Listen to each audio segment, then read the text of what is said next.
نبی پاک صلی اللہ علیہ وسلم کی حدیث ہے مسلم میں تبرانی میں، حضور نے فرمایا آؤ میں تمہیں پچھلے زمانے کے ایک ایماندار نوخیز ولی اللہ کی بات سناؤں۔ پچھلے زمانے حضور نے فرمایا پچھلے زمانے میں ایک بادشاہ جادو کے زور پہ حکومت کرتا تھا۔ جب وہ ایک جادوگر اس نے رکھا ہوا تھا تو جادوگر اس کو جادو بتاتا، وہ جادو کے زور پر حکومت کرتا۔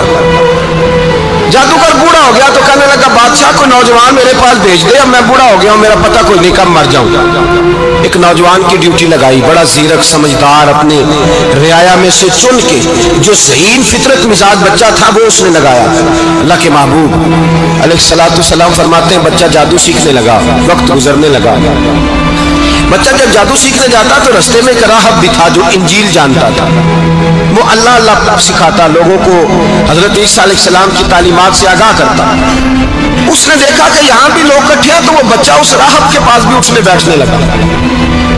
اب جب اس کے ساتھ اس کی گفتگو بڑھنے لگی تو اس کو باتوں میں لذت آنے لگی۔ اس نے راہب نے پوچھا کہ تو کون ہے اور کس طرح سے آیا ہے، کیا تیرا معاملہ ہے؟ اس نے کہا جی میں جادو سیکھنے جاتا ہوں، آپ کی باتیں مجھے بڑی اچھی لگتی ہیں۔ اس نے کہا دین سیکھ، جادو سیکھنے والے کافر ہو جاتے ہیں، قرآن و دین سیکھنے والوں کو اللہ کامل ایمان عطا فرماتا ہے۔ فرمایا یہ سیکھ۔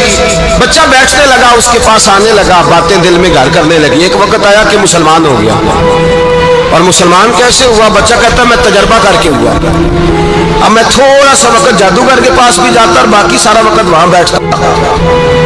میں ایک دن جا رہا تھا تو رستے میں اژدہا تھا، بہت بڑا سانپ تھا، رستہ روک کے کھڑا تھا۔ یہ حضور نے بیان کی حدیث۔ نبی پاک صلی اللہ علیہ وسلم فرماتے ہیں بچہ کہتا ہے کہ رستے کے اندر سانپ ہے، رستے بند ہے، لوگ چھتوں درختوں پہ چڑھے ہراش ہے۔ کہتے چھوٹا سا روڑا میں نے اٹھایا تو میں نے کہا اللہ اگر جادوگر سچا ہے تو اسے مار دے۔ چھوٹا سا روڑا میں نے پھینکا، اژدہا کوئی نہ مرا۔ پھر چھوٹا روڑا اٹھایا، میں نے کہا اللہ اگر وہ عالم سچا ہے تو اسے مار دے۔ اب جب میں نے روڑا مارا تو اژدہا مر گیا۔ میرے اندر سے گواہی آئی نہیں دین کی باتیں سچی ہیں، نہیں قرآن کی باتیں اسلام سمجھانے کے لیے عرض کر رہا ہوں، اگرچہ اس دور میں انجیل تھی، اللہ رسول کی باتیں اچھی ہیں۔ کہتے میں مسلمان ہو گیا، اب میں نے راہب کے پاس ہی رہنا شروع کر دیا، جادوگر کے پاس چھوڑ دیا، اس بچے نے آنا۔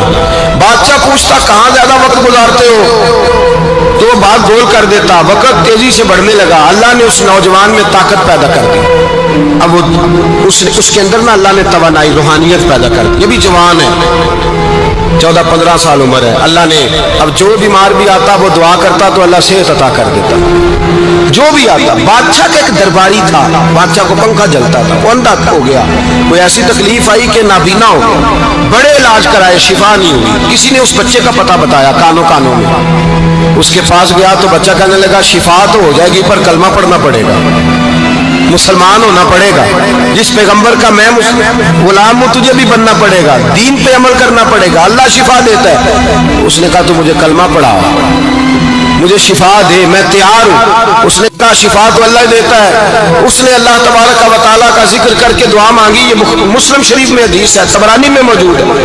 اللہ نے اسے شفا دی، اس نے کلمہ پڑھنا شروع کر دیا۔ یہاں ایک نقطہ لکھا ہے ہمارے علماء نے، کہتے ہیں جب اللہ ولایت عطا کرتا ہے نا تو یہ سفید بالوں والے کا حصہ نہیں ہوتی۔ اگر جوانی میں کوئی آدمی توبہ کر کے تصوف کے راستے پہ چلتا ہے تو سب سے زیادہ ولایت اللہ اسے عطا فرماتا ہے، سب سے زیادہ ولایت اس کے پاس ہوتی ہے۔